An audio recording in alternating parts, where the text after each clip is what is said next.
questions for you about your overall career, and I haven't forgotten my promise that we are definitely going to do that flying saucer story. But before we Okay. move on too far from Trowbridge Road, I always try to make this show the show that I would like to be on. And a question that's a lazy question, but that I would like to be asked if I were on the show is, what is a question that hasn't been asked about of you about Trowbridge Road that you wish had been asked? And then, of course, you can answer it. Talk about any aspect you like. Oh, what a great question. A question that has not been asked about Trowbridge Road. Hmm.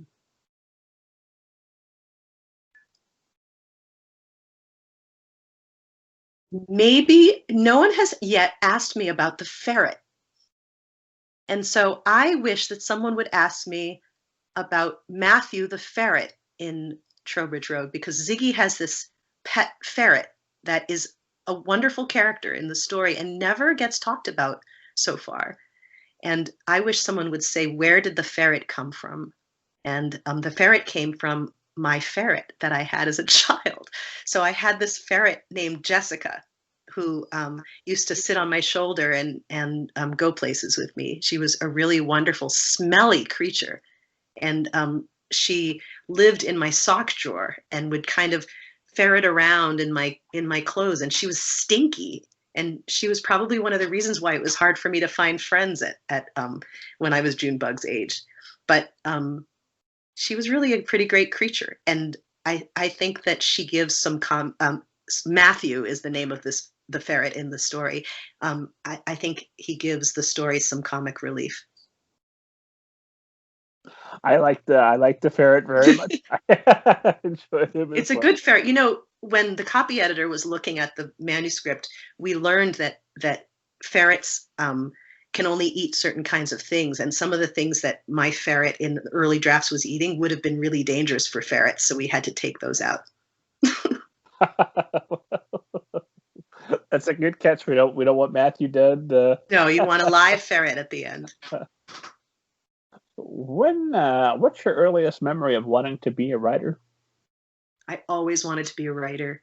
I remember in probably 1976, when I was about 6 years old, my father getting a tape recorder, and they were newfangled machines, and telling stories on this tape recorder about it. I think it was a story about a little yellow duck and it's looking for its mother or something like that. I really loved this picture book called Frederick by Leo Leone when I was growing up. When I was really little, it was my very, very favorite book. And it was about a mouse who's a poet. And he climbs up on top of a rock and tells all of the other mice about memories of the springtime in the middle of the winter, and is able to warm them with those stories. And my dad used to read me Frederick at night as a bedtime story, and I was like, I want to be a poet. If I want to be able to be a person who can say something and put images in somebody's mind. So I always wanted to, and I wanted it so badly that I used to cry about it as a kid, because no one could tell me whether it was really ever going to come true or not. And the idea of maybe growing up and not ever having something published was so painful to me that that it was like continuous angst until I did finally become published. Just a strong focus on what you wanted from the beginning. You knew what you were meant to do and where you were headed. I think so. I mean, in my middle school yearbook, it says like most likely to write a novel. So it turned out to be true. But it took a lot of time and it took a lot of work. And when did you know that you wanted to write specifically for your younger readers, or do you know that? Do you still plan to write for all kinds of readers?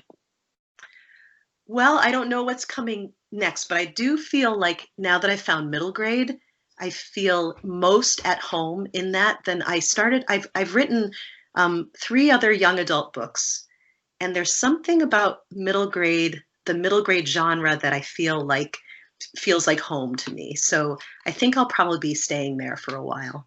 And I used to write poetry, and I have a feeling there's more poems in there somewhere.